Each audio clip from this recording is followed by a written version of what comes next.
삼성의 개 같은 이라고. 너는 가족을 배신했어. 여기 베트남 삼성 공장 안에서 직원들이 한 남성의 뒤에서 욕을 하고 있습니다. 차마 입에 담기 힘든 만큼 심한 말들이 오가지만 그는 묵묵히 자신의 일만은 해나가는데요. 그러다 얼마 뒤 삼성 파업이 되자 직원들은 모두 이 남성에게 눈물을 흘리며 사과를 하게 됩니다. 대체 무슨 일이 있었던 걸까요?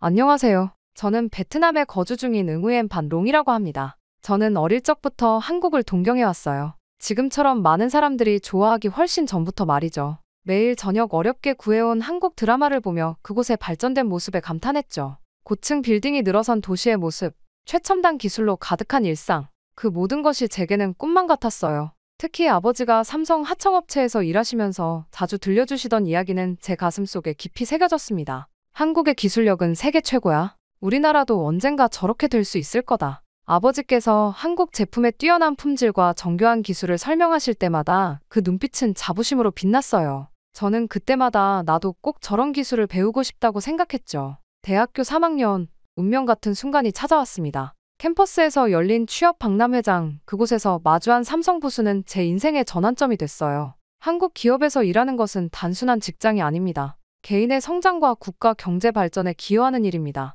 이 말을 들은 순간 제 심장이 크게 뛰었죠. 그동안 막연하게 품어왔던 꿈이 구체적인 목표가 되는 순간이었습니다. 그날 이후 저는 삼성 공장 입사를 목표로 정했어요. 그래서 전공 공부는 물론이고 한국어도 배우기 시작했죠. 밤늦게까지 도서관에서 공부하고 주말에도 스터디 그룹에서 면접 준비를 했습니다. 졸업을 앞두고 지원서를 냈고 3번의 면접을 거쳐 마침내 꿈에 그리던 합격 통지를 받았어요. 입사 첫날 그 순간은 절대 잊을 수가 없습니다. 반짝이는 유리창과 깨끗한 복도, 최첨단 장비들로 가득한 공장을 둘러보는 제 마음은 설렘으로 가득했어요. 이곳이구나. 제가 그토록 꿈꾸던 곳이. 저도 모르게 눈시울이 붉어졌죠. 베트남도 한국처럼 될 수 있다. 우리가 이런 기술과 시스템을 배운다면 반드시 더 나은 미래를 만들 수 있을 것. 그렇게 저는 새로운 희망을 가슴에 품었어요. 그럴 수밖에 없는 것이 삼성 하노이 공장은 베트남 경제의 심장부나 다름없었거든요. 매일 아침 공장 정문으로 들어설 때마다 수천 명의 직원들과 마주치는데 그때마다 이곳이 얼마나 큰 규모의 경제적 동력인지 실감하게 됐죠.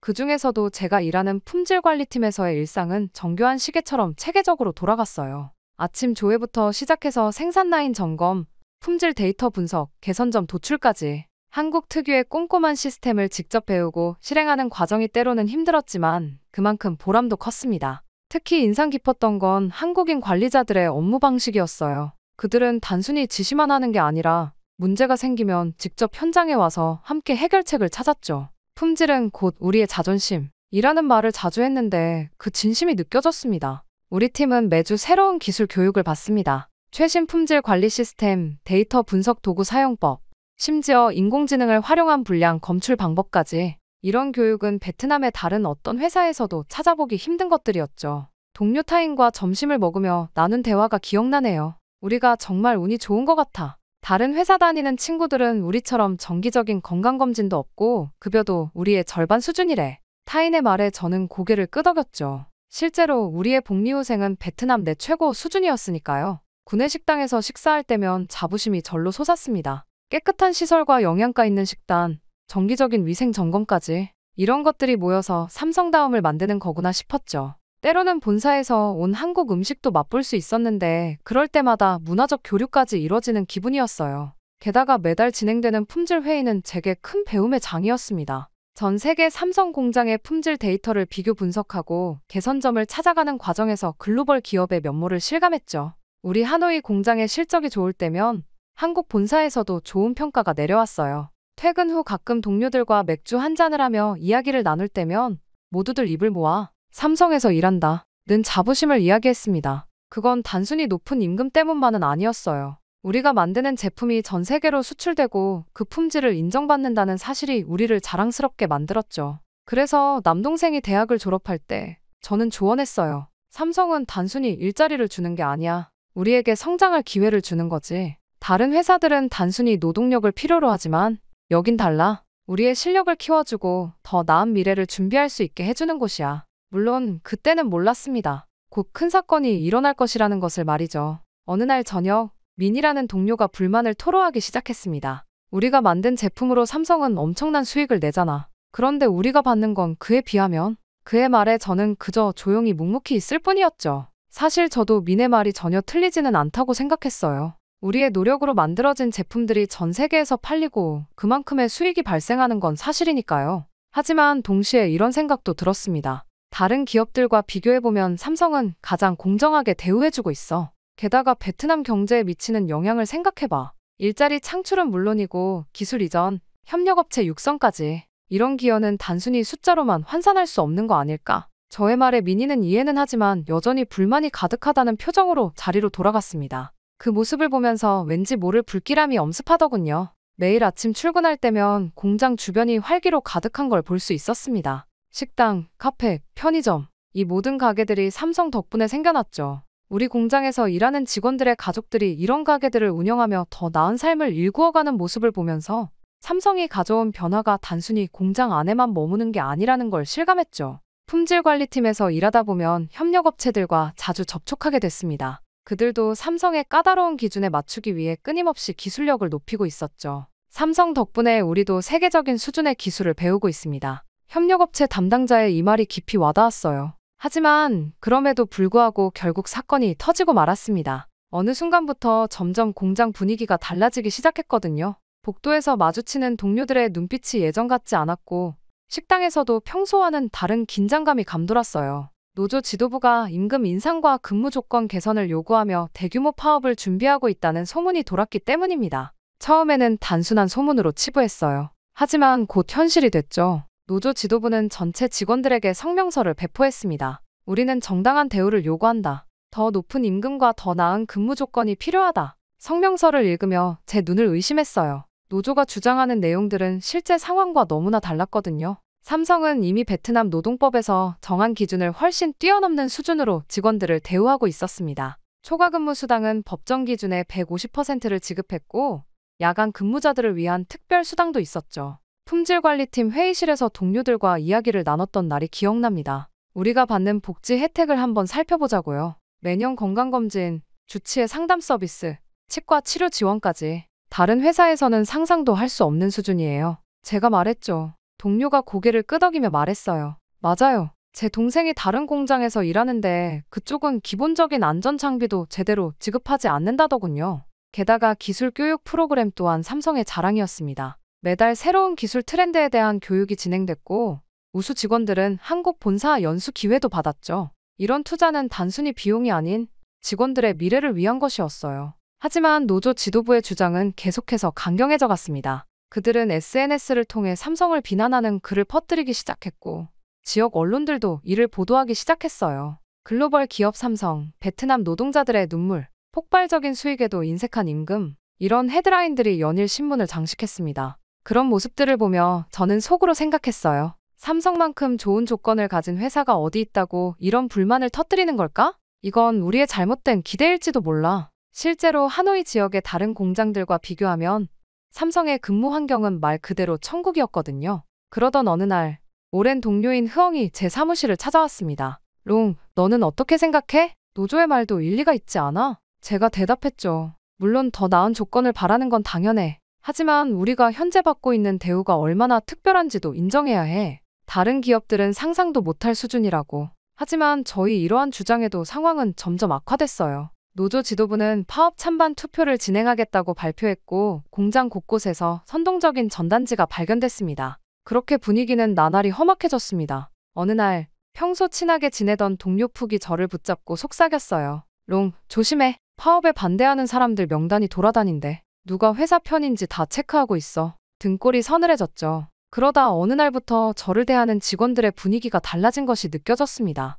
아침 조회 때 일부 동료들이 저를 의도적으로 피하기 시작했고 점심시간에는 제가 앉으려 하면 자리를 피하는 직원들도 있었어요. 누군가 제 작업대에 회사에게 라고 쓴 쪽지를 붙여놓기도 했죠. 특히 충격적이었던 건 주말 회식 자리였습니다. 평소처럼 자리에 나갔는데 한 동료가 큰 소리로 말했어요. 여기는 노동자의 권리를 위해 싸우는 사람들만 있는 자리야. 회사 편드는 사람은 필요 없어. 저를 똑바로 쳐다보며 하는 날이었죠. 결국 그날 저는 묵묵히 자리를 피할 수밖에 없었습니다. 심지어는 메신저에서도 따돌림이 시작됐어요. 제가 올린 업무 관련 질문은 무시됐고 어떤 동료들은 저를 회사 스파이라고 부르기 시작했습니다. 심지어 제 가족들에게까지 당신은 가족인 동료들을 배신했다 는 문자를 보내는 사람도 있었죠. 가장 힘들었던 것은 점심시간 구내식당에서도 긴장감이 감돌았다는 것이었습니다. 예전에는 화기애애했던 대화가 이제는 조심스러운 토론으로 바뀌었죠. 너는 파업에 찬성할 거야?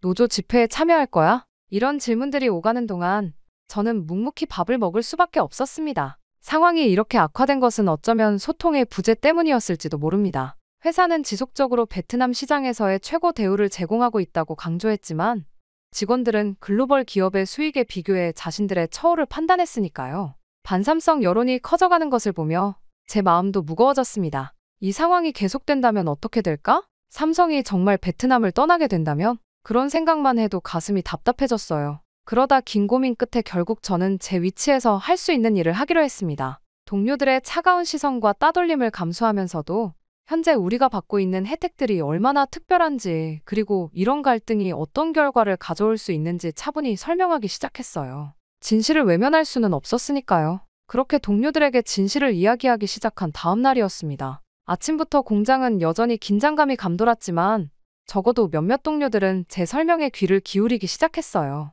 이제 차츰 상황이 나아지려나 싶었죠. 앞으로 다가올 일들은 상상도 하지 못한 채 말입니다. 다음 날 오전 10시, 예상치 못한 소식이 모든 것을 뒤바꿔 놓았어요. 삼성 본사가 베트남 내 일부 생산시설 철수를 검토하겠다는 발표를 한 거죠. 솔직히 처음에는 잘못 들은 줄 알았어요. 스마트폰을 꺼내 뉴스를 확인했죠. 삼성전자 베트남 생산시설 일부 철수 검토, 노사 갈등 장기화 영향, 제목만 보고도 온몸에 힘이 빠졌습니다. 삼성이 떠난다고요? 그럼 우리 경제는 어떻게 되죠? 누군가 큰 소리로 외쳤어요. 회의실에서 뉴스를 보던 직원들이 한꺼번에 밖으로 쏟아져 나왔습니다. 방금 전까지 서로를 적대시하던 사람들이 이제는 같은 공포에 휩싸여 서로를 바라보고 있었죠. 그날 오후 공장 전체가 마비된 것 같았어요. 누구도 제대로 일에 집중할 수 없었습니다. 품질관리팀 동료들은 자리에 앉아있기는 했지만 모두의 시선은 계속해서 휴대폰 화면을 맴돌았죠. 새로운 뉴스가 업데이트될 때마다 한숨소리가 커져갔어요.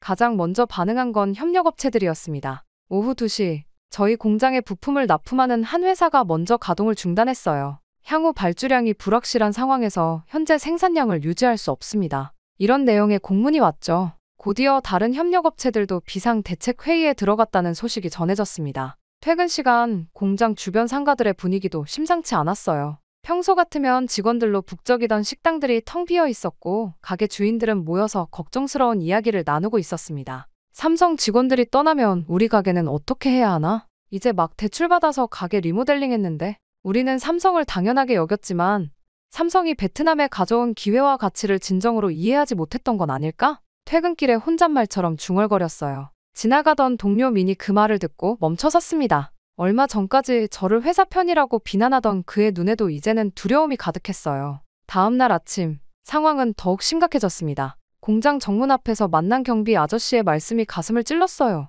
어제 저녁부터 짐을 싸서 떠나는 직원 가족들이 보이기 시작했어. 다들 집세도 오르고 월세 연체될까봐 서둘러 이사 간다더구만. 품질관리팀 사무실에 들어서자 평소 밝고 당당하던 흐엉이 눈물을 훔치고 있었습니다. 저희 언니가 운영하는 식당이요. 이미 3곳의 거래처에서 계약 해지 통보가 왔대요. 다들 삼성 직원 상대로 하는 식당이었거든요. 점심시간 구내식당은 평소와 다른 의미로 조용했습니다. 사람들은 밥은 먹고 있었지만 누구도 말이 없었습니다. 창가에 앉아있던 한 선배가 먼저 입을 열었죠. 여기서 아이들 학비도 벌고 집도 장만했어. 그런데 이제 와서 다시 시작하라고. 도대체 어디서부터 시작해야 하는 거야? 오후에는 협력업체 담당자들과 긴급 회의가 있었습니다. 모두들 창백한 얼굴이었어요. 저희 회사는 삼성 물량이 80%입니다. 이걸 어떻게 대체하죠? 직원이 300명인데 다들 가정이 있는 사람들입니다. 회의실을 가득 채운 한숨소리가 아직도 귓가에 맴돕니다. 저녁이 되자 공장 주변 상권은 마치 생기를 잃은 것 같았어요.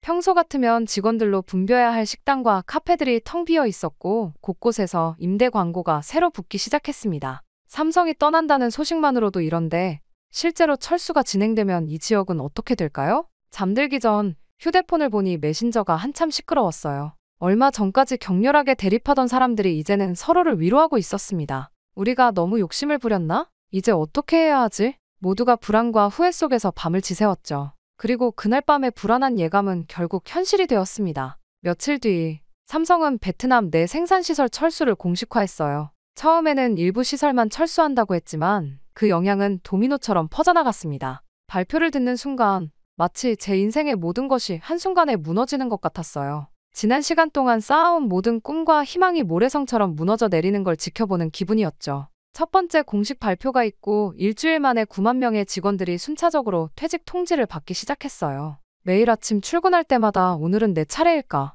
하는 불안감에 시달렸습니다. 하지만 이건 시작에 불과했죠. 협력업체와 하청업체에서 일하는 34만 명의 직원들도 연쇄적으로 일자리를 잃게 됐습니다. 숫자로만 보면 43만 명이지만 가족들까지 포함하면 그 영향은 수백만 명에 달했어요. 이 거대한 숫자 뒤에 각자의 삶과 꿈이 있다는 걸 생각하면 가슴이 먹먹해졌습니다. 저 또한 어쩔 수 없이 품질관리팀에서 배운 기술과 경험을 바탕으로 새로운 일자리를 찾아보기 시작했습니다. 하지만 현실은 냉혹했어요. 다른 기업들은 삼성만큼의 임금과 복지는커녕 절반 수준의 대우도 제공하지 않았죠. 삼성 출신이라고요? 좋은 경력이네요. 하지만 우리 회사는 그런 수준의 급여를 줄 수 없습니다. 면접장에서 늘 듣는 말이었어요. 매일 이력서를 쓰고 면접을 보러 다니면서 제 자신감도 조금씩 무너져갔습니다. 한때는 삼성 직원이라는 타이틀이 자랑스러웠는데 이제는 그것이 오히려 발목을 잡는 것만 같았어요. 너무 좋은 환경에 익숙해져 있었던 걸까요? 몇몇 동료들과 함께 모여 대책을 논의했던 날이 기억납니다.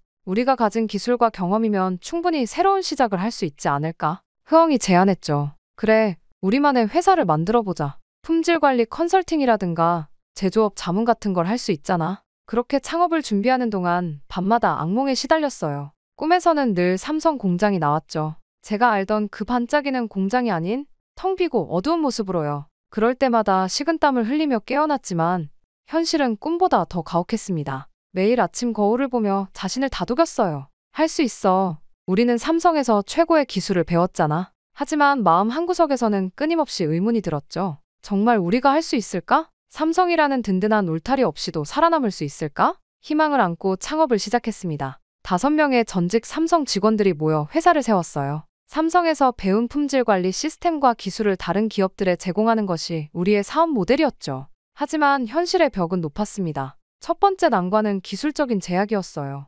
삼성에서는 최첨단 장비와 시스템을 사용했지만 그건 모두 삼성의 자산이었죠. 우리가 독립적으로 사용할 수 있는 기술과 장비는 매우 제한적이었습니다. 이 정도 수준의 서비스라면 굳이 비용을 들여 컨설팅을 받을 필요가 없겠네요. 고객사들의 반응이었어요. 두 번째 문제는 시장 네트워크였습니다. 삼성의 이름으로 일할 때는 모든 문이 열렸지만 이제는 달랐어요. 한 번은 잠재 고객사를 방문했는데 문전박대를 당했죠. 삼성에서 일했다고요? 그럼 왜 지금은 거기 없는 거죠? 의심의 눈초리를 피할 수 없었습니다. 작은 문제도 심각했어요. 사무실 임대료, 기본적인 장비 구입, 직원들 급여, 모든 것이 우리의 예상을 벗어났습니다. 한 달, 2달, 저축해둔 돈이 바닥을 보이기 시작했죠. 이러다가 정말 모든 걸 잃는 거 아닐까? 불안이 커져갔어요. 결국 저희는 3달 만에 회사를 정리할 수밖에 없었습니다. 마지막 날, 사무실 정리를 하면서 깊은 한숨이 나왔어요. 삼성은 단순히 회사가 아니었어. 우리에게 기술과 시스템, 그리고 꿈을 제공했어.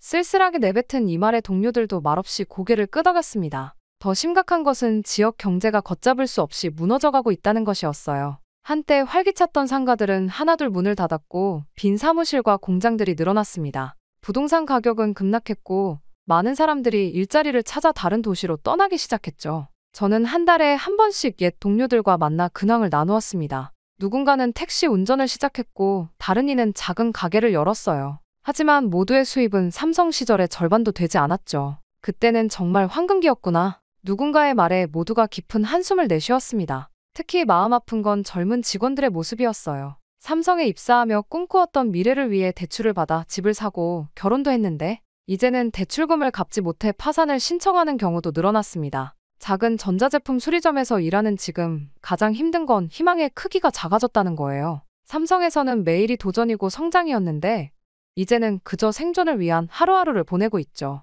때로는 새벽에 홀로 일어나 창밖을 바라보며 생각합니다. 내가 꿈꾸던 미래는 이런 게 아니었는데. 점심시간에 도시락을 먹으며 옛 공장 사진을 보곤 해요. 그때는 구내식당의 음식이 맛없다고 투덜거렸는데 지금 생각하면 그 모든 순간이 얼마나 소중했는지. 사진 속 제 모습은 늘 당당하고 자신감에 차 있었죠. 지금의 제 모습과 너무 다른 것 같아 마음이 아파요. 퇴근 후에도 집에 가는 걸 자꾸 미루게 됩니다. 예전에는 야근이 힘들다고 생각했는데 이제는 오히려 그때가 그리워요. 최소한 내일도 다음 달도 내년도 이 자리에서 일할 수 있다는 확신이 있었으니까요. 지하철에서 마주치는 옛 동료들의 지친 표정을 보면서 우리 모두가 같은 상실감을 안고 살아가고 있다는 걸 느낍니다. 때로는 퇴근길에 예전 삼성 공장 앞을 지나가곤 해요. 그때마다 생각합니다. 우리가 조금만 더 현명했다면, 서로를 조금 더 이해하려 했다면 지금도 이곳은 여전히 베트남의 미래를 밝히는 등대가 되어 있지 않았을까? 이런 생각이 들 때면 가슴 한켠이 무겁게 저려옵니다.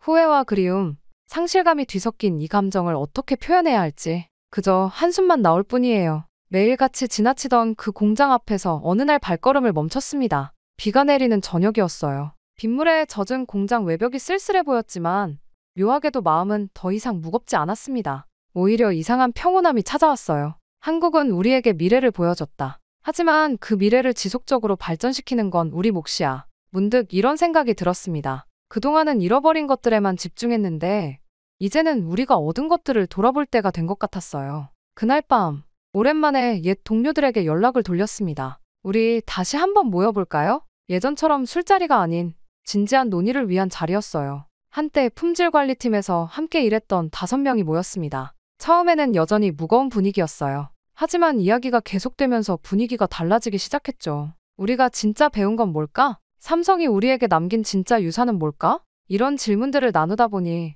새로운 시각이 열리는 것 같았습니다. 흐엉이 말했어요. 우리가 실패한 건 삼성을 그대로 따라하려고 했기 때문 아닐까요? 우리는 삼성이 될 순 없어요. 하지만 삼성에서 배운 것들을 우리만의 방식으로 활용할 순 있지 않을까요? 그 말은 우리 모두의 머릿속을 울렸습니다. 맞아요. 우리는 그동안 너무 삼성을 모방하려고만 했던 거예요. 하지만 이제는 우리만의 길을 찾아야 할 때였습니다. 한 달간 매주 만나 사업 계획을 세웠어요. 이번에는 달랐습니다. 더 이상 대기업처럼 되려 하지 않았어요. 대신 우리가 가진 것, 할 수 있는 것에 집중했죠. 삼성에서 배운 품질 관리 시스템을 베트남의 작은 공장들이 실제로 적용할 수 있는 형태로 재구성했어요. 대기업의 시스템을 그대로 가져오면 중소기업에서는 적용하기 어려워요. 하지만 그 핵심 원리는 어디서나 통하죠. 우리는 그 다리를 놓는 역할을 할 수 있어요. 미네 말에 모두가 고개를 끄덕였습니다. 두 번째 창업은 훨씬 더 현실적이었어요. 화려한 사무실 대신 조그만 작업장으로 시작했고 최신 장비 대신 중고 장비들로 시작했습니다.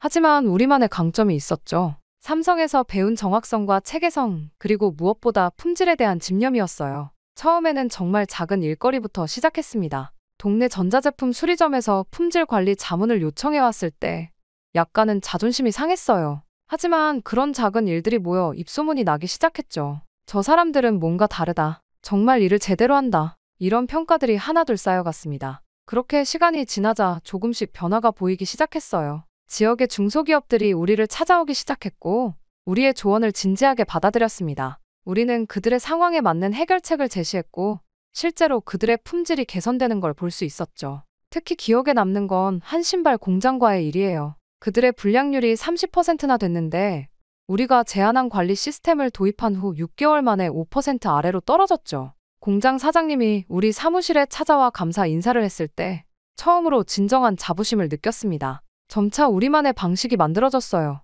삼성의 시스템을 그대로 가져오는 게 아니라 그 핵심 원리를 베트남 기업들의 현실에 맞게 재해석하는 거였죠. 우리는 삼성이 될 순 없지만 삼성에서 배운 것들로 베트남 기업들이 성장하는 데 도움을 줄 수 있어요. 그리고 지금 우리 회사는 작지만 단단해졌습니다. 매출이 폭발적으로 늘진 않았지만 꾸준히 성장하고 있어요. 더 중요한 건 우리가 실제로 베트남 산업 발전에 기여하고 있다는 자부심입니다. 얼마 전 한 업계 세미나에 강연자로 초청받았어요. 주제는 베트남 중소기업의 품질 경쟁력 강화였습니다. 강단에 올라 청중들을 바라보며 제가 전하고 싶었던 말을 시작했죠. 우리는 삼성이 없었다면 지금의 기술도 경제적 기회도 없었을 겁니다. 하지만 이제는 우리가 그들에게 배운 신뢰와 체계를 바탕으로 베트남의 미래를 만들어 나가야 할 때입니다. 강연이 끝난 후 많은 청년들이 저를 찾아왔습니다. 그들의 눈빛에서 저는 과거 제 모습을 보았어요. 한국 드라마를 보며 발전된 모습을 동경하던 삼성 공장에 첫 출근하던 날의 그 설렘과 희망.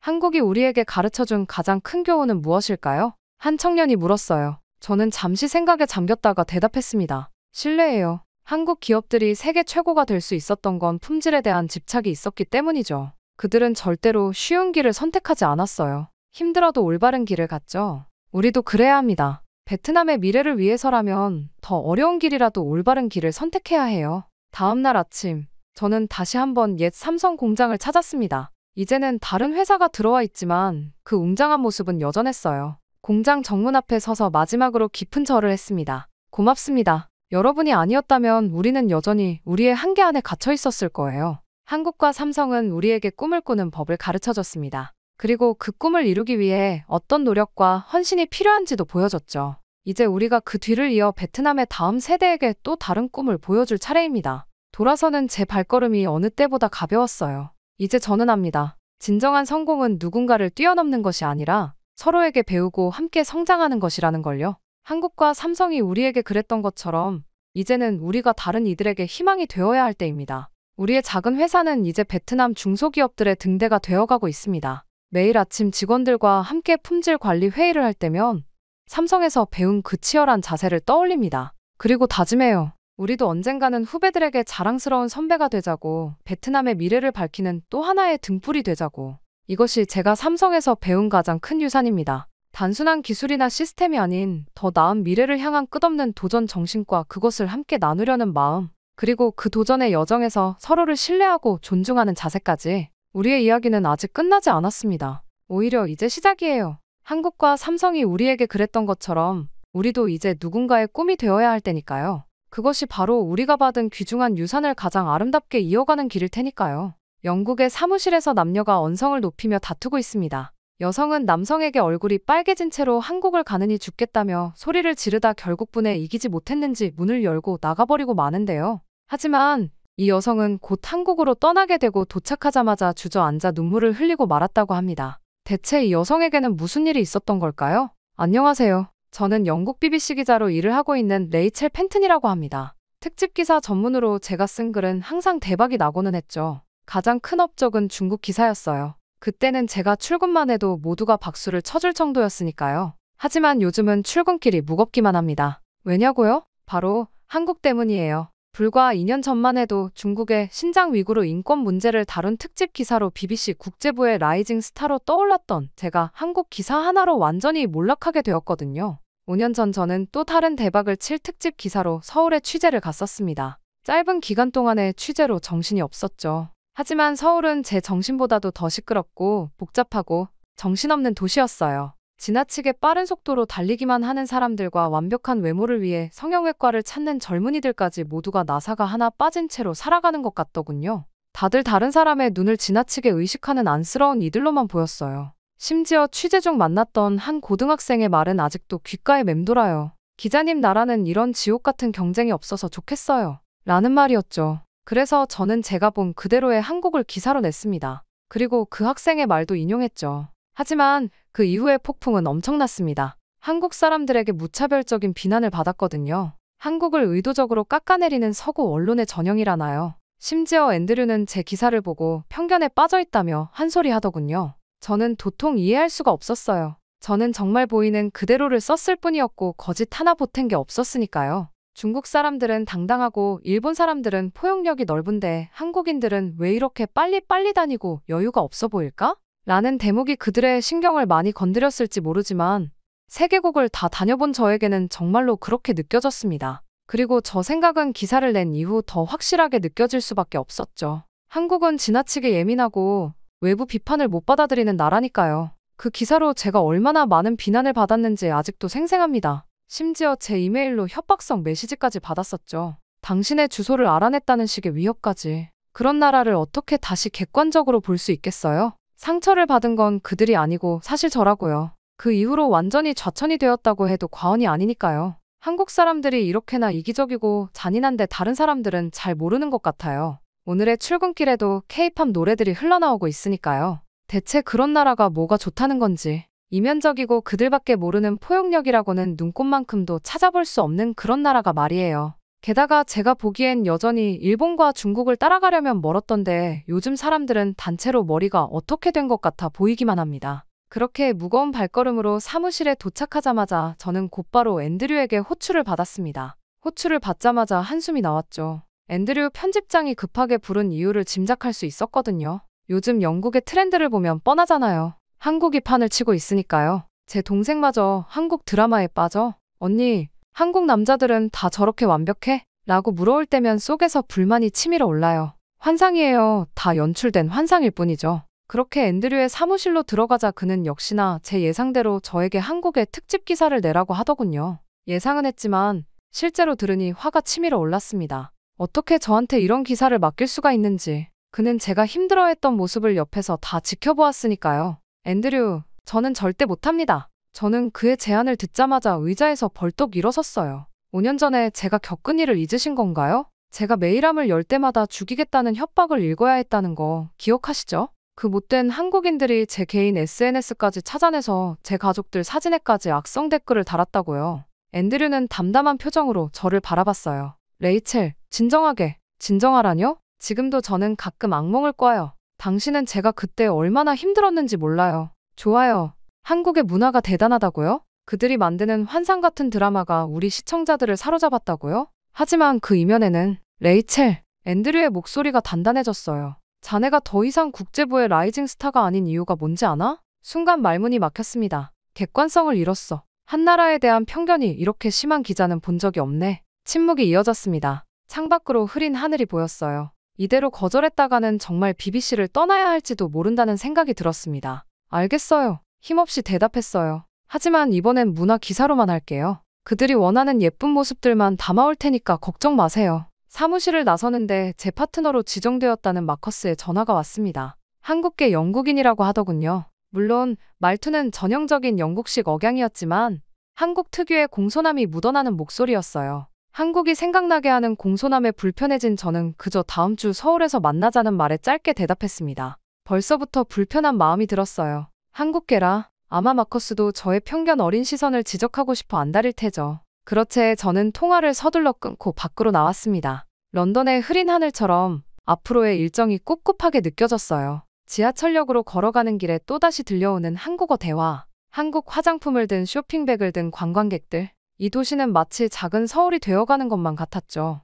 이번만 잘 버티면 돼요. 단순한 문화 기사로 마무리하고 다시는 한국과 얽히지 않을 거예요. 우산을 펴들며 다짐했습니다. 하지만 왜일까요? 가슴 한켠이 불편하게 조여오는 건. 아마도 그들의 환상 속 세계를 그대로 전달해야 한다는 부담감 때문이겠죠. 제발 이번엔 아무 일도 없기를. 지하철역으로 발걸음을 옮기며 작게 중얼거렸습니다. 하지만 이상하게도 발걸음이 자꾸 무거워졌어요. 마치 5년 전 그날로 돌아가는 것만 같은 기분이 들었습니다. 그리고 몇 주 뒤 서울행 비행기 안에서도 잠을 이루지 못했습니다. 창밖으로 보이는 구름 사이로 떠오르는 아침 해가 5년 전 그날처럼 붉었어요. 인천공항에 내리자마자 습한 공기가 얼굴을 덮쳤습니다. 이런 날씨도 공항 곳곳에 붙은 한글도 질서정연하게 줄 서 있는 사람들의 모습도 그때와 똑같네요. 입국장을 빠져나오는데 BBC 서울 지국 소속 마커스가 저를 기다리고 있었어요. 처음 본 마커스의 모습은 의외였습니다. 한국계라고는 하지만 완벽한 영국식 억양에 서구적인 이목구비가 도드라졌거든요.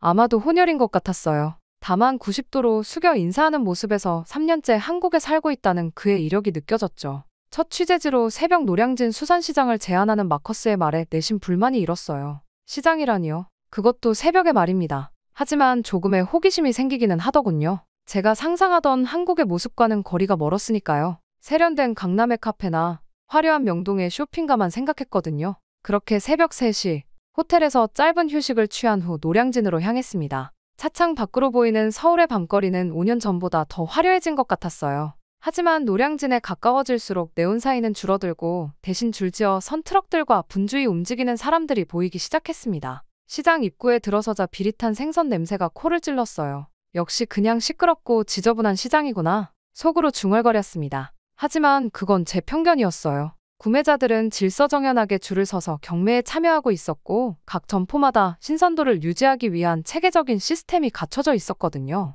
마커스의 설명으로는 이곳의 모든 거래가 전산화되어 있다고 해요. 심지어 경매 참여자들은 전문적인 교육까지 받는다고 하더군요. 여기 잠깐 앉아보시죠. 마커스가 한 상인의 가게로 안내했어요. 박스를 의자 삼아 앉았는데 갑자기 하늘에서 빗방울이 떨어지기 시작했습니다. 상인 김춘배 씨는 서둘러 우리를 가게 안쪽으로 이끌었어요. 30년 넘게 이 자리를 지켜왔다는 그의 얼굴에는 세월의 흔적이 깊게 패여 있었죠.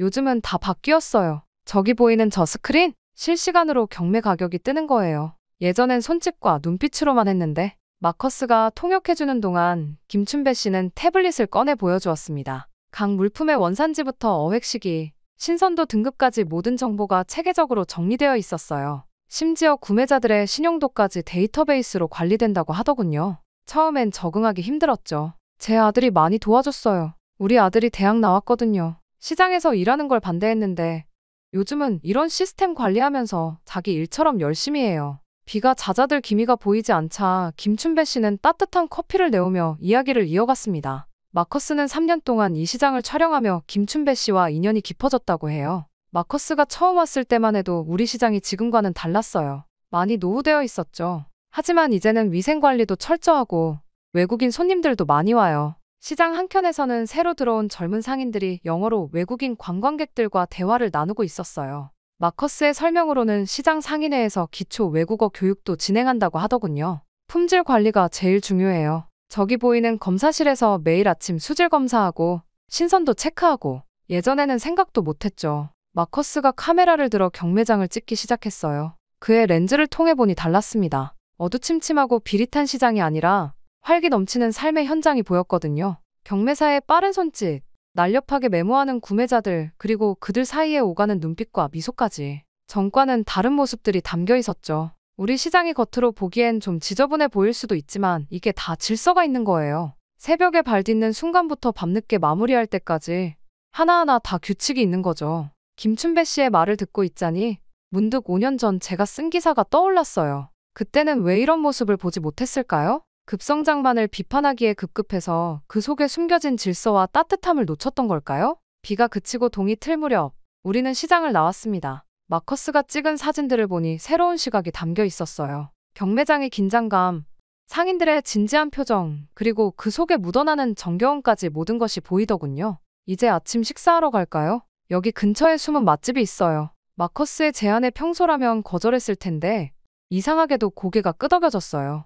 어쩌면 제가 알던 한국은 정말 일부분이었는지도 모르겠다는 생각까지 들더군요. 택시를 기다리며 뒤를 돌아봤습니다. 여전히 활기찬 시장의 모습이 눈에 들어왔어요. 이런 모습은 왜 그때는 보지 못했을까? 아침 햇살이 시장 위로 떠오르고 있었습니다. 햇살을 보고 있노라니 어젯밤의 불편한 마음이 조금은 가벼워진 것 같은 기분이 들었죠. 이후 아침 식사를 마치고 택시를 타며 마커스가 다음 일정을 설명했습니다. 종로 한옥마을 촬영이라고 해요. 그 말을 듣자마자 얼굴이 찌푸려졌어요. 관광객들로 북적이는 그저 그런 관광지겠죠. 5년 전에도 봤던 곳인데 또 가봐야 하나 싶었습니다. 아직도 거기서 전통 문화 체험 같은 걸 하나요? 관광객들 상대로 돈이나 버는. 마커스가 빙그레 웃으며 말을 잘랐어요. 레이첼, 이번엔 다른 걸 보여드릴게요. 실제로 그곳에 살고 계신 분들을 만나보시죠. 저희는 빗물이 마른 돌계단을 올라 좁은 골목으로 들어섰습니다. 아침 일찍이라 그런지 관광객은 보이지 않았어요. 대신 한옥의 처마 밑으로 현대식 도시가스 배관이 지나가고 기와 위로는 태양광 패널이 보였죠.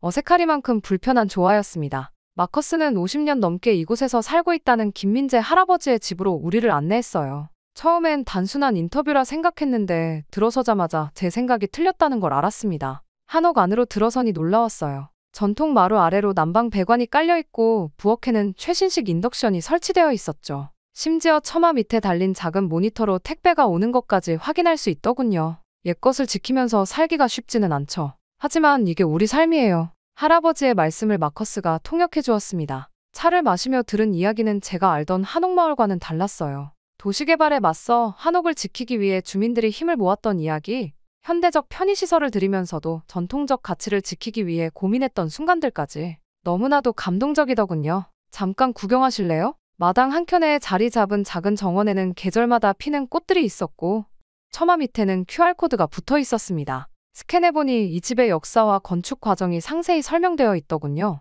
우리 동네가 관광지가 된 건 사실이에요. 하지만 그저 구경거리가 되고 싶진 않았죠. 우리의 일상을 보여주고 싶었어요. 할아버지의 말씀처럼 이곳은 단순한 전시장이 아니었습니다. 전통과 현대가 조화를 이루며 살아 숨쉬는 공간이었어요. 마치 오래된 나무에 새 가지가 돋아나듯 자연스러운 변화였죠. 오후가 되자 마커스는 의외의 제안을 했어요. 근처 찜질방에 가보자고 말이죠. 당연히 저는 완강히 거절했습니다. 낯선 사람들과 한 공간에서 시간을 보내야 한다니 생각만 해도 불편했거든요. 레이첼, 저를 믿어보세요. 한국의 또 다른 면을 보실 수 있을 거예요. 결국 저는 알겠다고 했고 마커스를 따라 찜질방에 가게 되었어요. 찜질방에 들어서자 묘한 긴장감이 들었어요. 하지만 놀랍게도 그 긴장감은 오래가지 않았습니다. 옆자리 아주머니가 건넨 수건, 모르는 사람과 나누는 얼음물 한 컵, 어색한 미소와 함께 오가는 작은 친절로 인해 이상하게도 마음이 편안해졌거든요.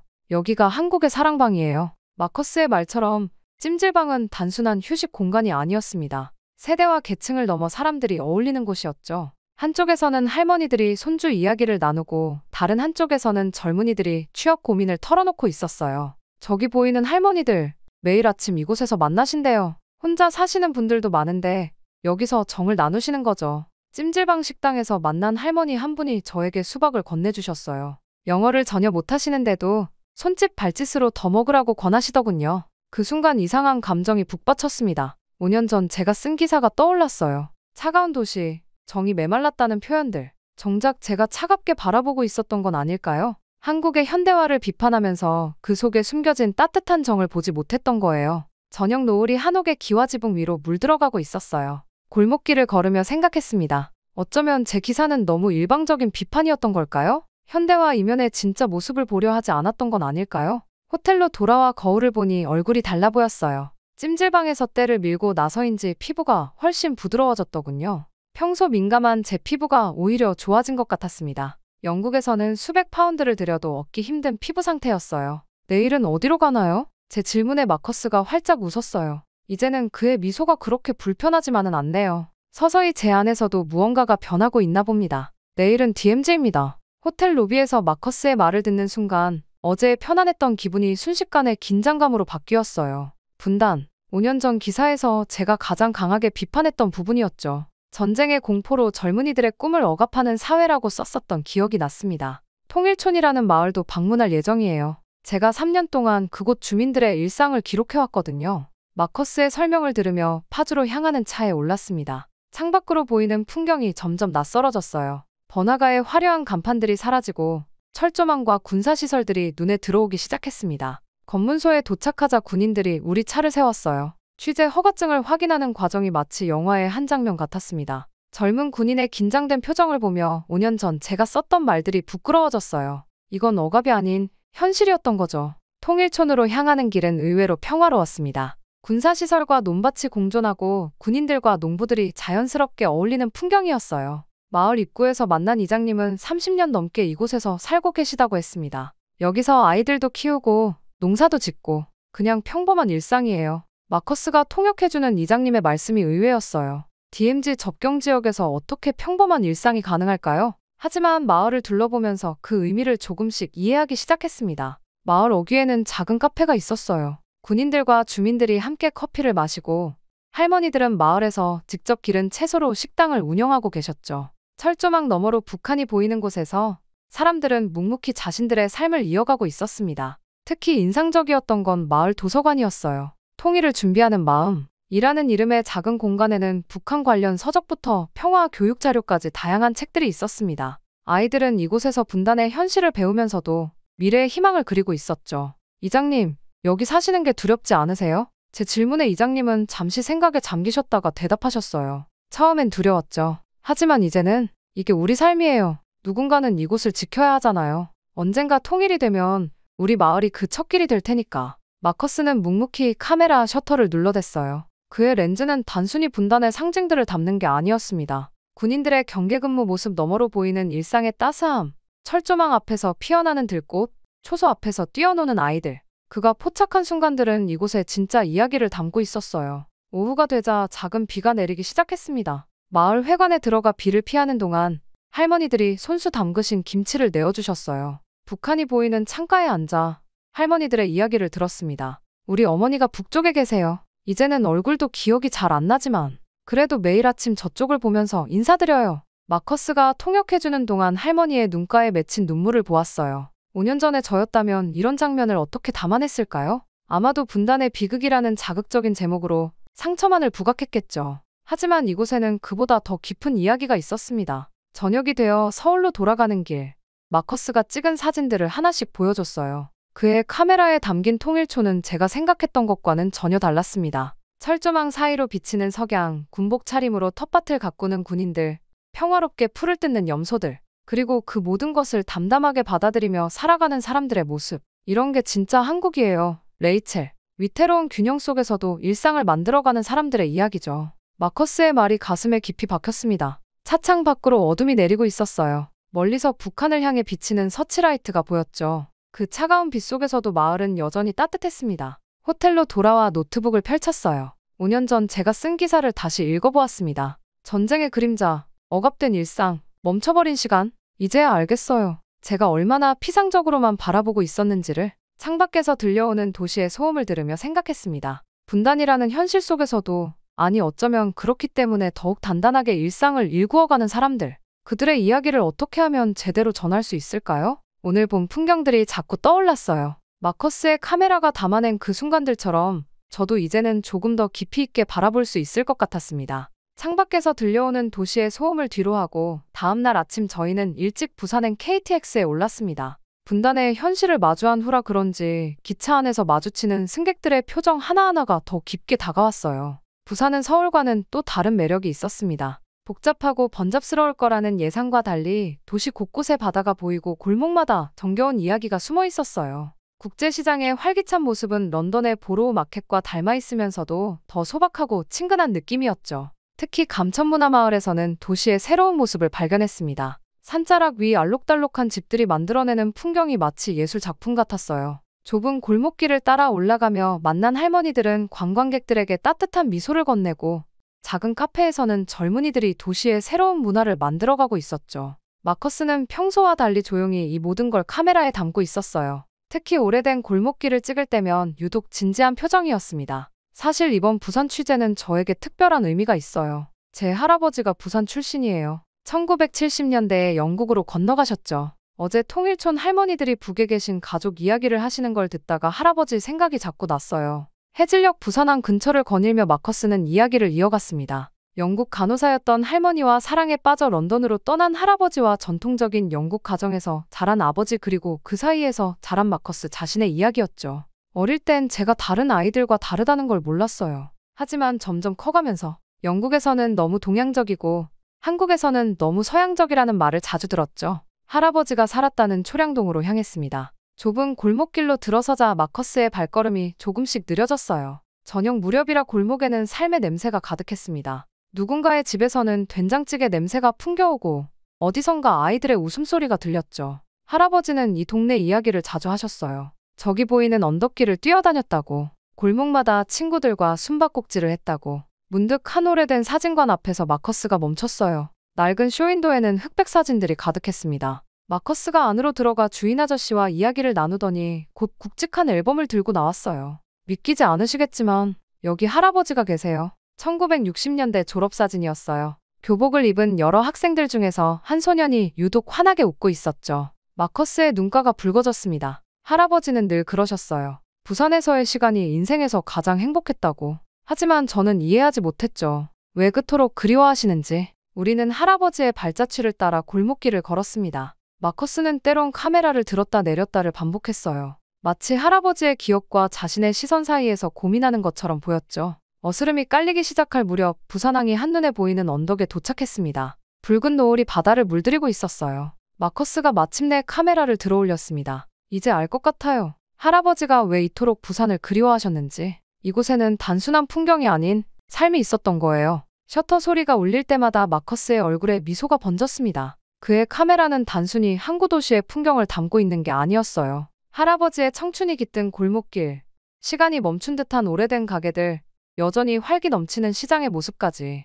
할아버지의 기억과 현재의 부산이 그의 렌즈 속에서 자연스럽게 어우러지고 있었습니다. 레이첼, 저는 지금까지 제 정체성을 숨기려 했던 것 같아요. 하지만 이제는 제가 누구인지 조금은 알 것 같아요. 밤이 깊어가는 부산 거리를 걸으며 저는 마커스의 말을 곱씹어 보았어요. 한 사람의 정체성이란 게 얼마나 복잡하고 깊은 것인지, 그리고 우리가 얼마나 쉽게 타인을 판단하고 규정 지으려 하는지. 숙소로 돌아가는 길, 마커스는 조용히 카메라의 사진들을 보고 있었어요. 그의 눈빛에서 처음으로 진정한 평화로움이 느껴졌습니다. 마치 오랜 여행 끝에 마침내 집을 찾은 사람처럼. 내일은 어디로 갈까요? 할아버지가 좋아하셨다는 국밥집에 가보는 건 어떠세요? 이번엔 제가 먼저 제안했어요. 마커스가 환하게 웃었습니다. 어쩌면 우리 모두는 각자의 방식으로 무언가를 찾아가고 있는지도 모르겠네요. 부산에 이른 아침, 마커스가 추천한 국밥집에서 하루를 시작했습니다. 따뜻한 국물을 한 숟가락 떴을 때 문득 지난 일주일이 떠올랐어요.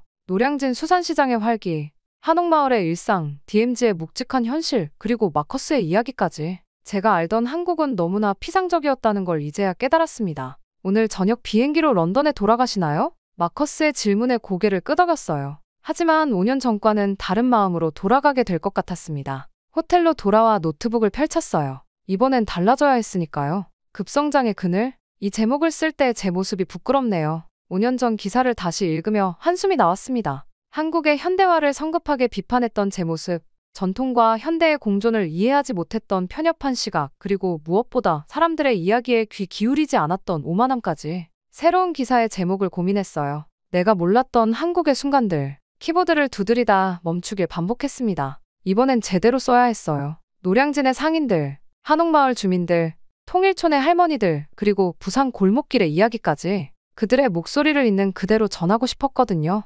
레이첼, 제 사진들도 한번 보시겠어요? 마커스가 보내준 사진들을 보며 글을 다듬어갔습니다. 그의 렌즈는 제가 글로 표현하지 못한 순간들을 담아냈더군요. 새벽 시장의 활기, 한옥 처마 및 현대식 가전제품들이 만들어내는 묘한 조화, DMZ 철조망 너머로 피어난 들꽃, 부산 골목길의 따스한 저녁 노을까지. 저는 기사를 마무리하고 편집장에게 보냈어요. 평소보다 훨씬 긴 분량이었지만 이번만큼은 길이를 줄이고 싶지 않았습니다. 한국의 다양한 면모를 제대로 담아내고 싶었거든요.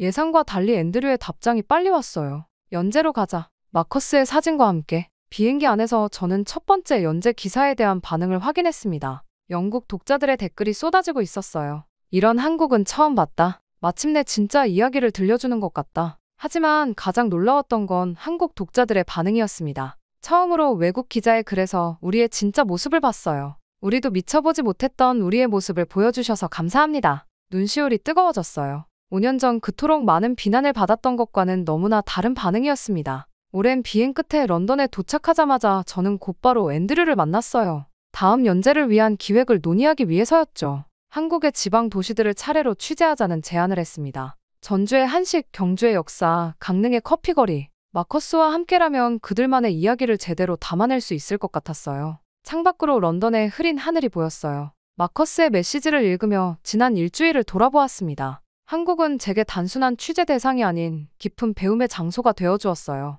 비판만 하기 좋아하던 저에게 인내와 포용을 가르쳐준 노량진의 상인들, 전통과 현대의 조화로운 공존을 보여준 한옥마을 주민들, 분단의 상처 속에서도 희망을 잃지 않는 통일촌 사람들, 그리고 정체성의 의미를 다시 생각하게 해준 부산의 따뜻한 골목길까지. 책상 서랍을 열어보니 각 장소에서 모은 작은 물건들이 나왔어요. 노량진 상인이 건네준 마른 미역, 한옥 할아버지가 주신 전통부채, 통일촌 할머니의 손편지, 부산 사진관에서 복사해온 마커스 할아버지의 사진까지. 이 모든 것들이 제게는 값진 보물이 되었네요. 마커스에게 답장을 보냈습니다. 이번엔 전주군요. 제가 먼저 비행기표를 예약해도 될까요? 잠시 후 마커스가 보낸 답장에 눈시울이 붉어졌어요. 이번에는 한국에서 더 오래 머무르시는 건 어떠세요? 아직 우리가 보지 못한 이야기들이 너무 많아요. 그래요. 아직 제가 보지 못한 한국의 모습이 얼마나 많을까요? 서툴게나마 한국어를 배워보는 것도 좋을 것 같아요. 다음번에는 통역 없이도 그들의 이야기를 직접 듣고 싶으니까요.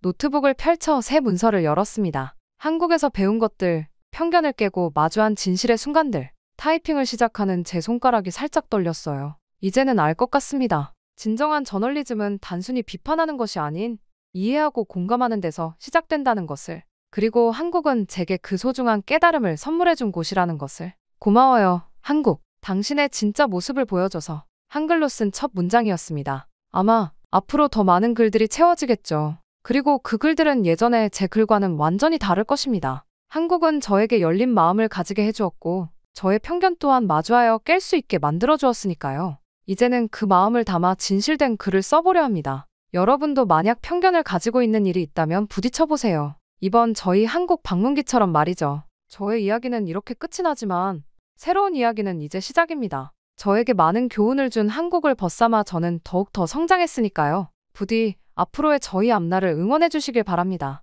지금까지 저희 이야기를 들어주셔서 감사합니다.